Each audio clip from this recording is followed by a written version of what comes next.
in your presentation and in your current thinking, you're actually naming the customer as the agent of disruption. Can you help us go with that for a minute?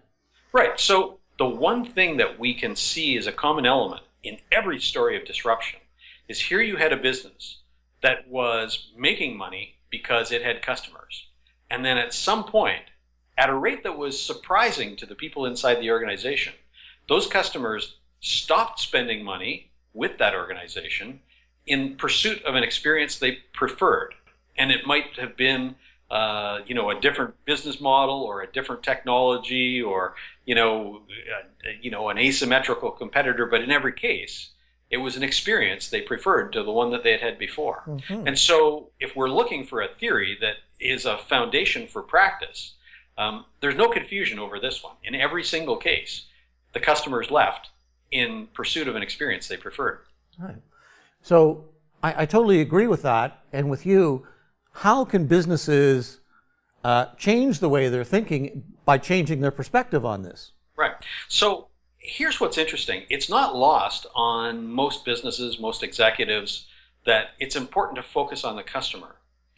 But the way they focus on the customer has to do with a set of relationships that are extremely instrumental. So when we talk about voice of the customer, we talk about operational feedback that has to do with how this customer interacts with the products and services. Now, I'm not saying that that's not relevant, but to describe the voice of the customer in such narrow terms is probably to exclude a lot of things that the customer is saying that we're not paying attention to. Right.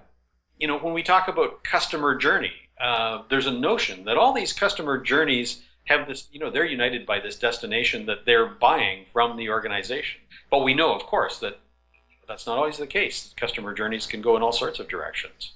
And when we start to think about the idea that disruption is really caused by people going to an experience they prefer, there seems to be not enough curiosity about the question of what would be the basis for experiences they prefer. Mm-hmm. How would we predict that? What do we need to know about customers that can help us anticipate that?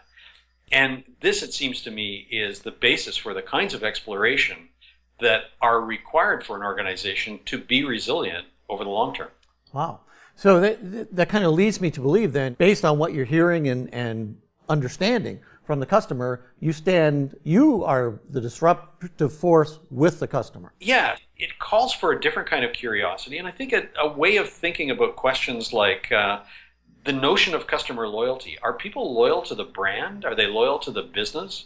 Or are they loyal to a set of experiences? And if they are, then it's going to be important to know more than just, what's the net promoter score, but, what is it about those experiences that they like?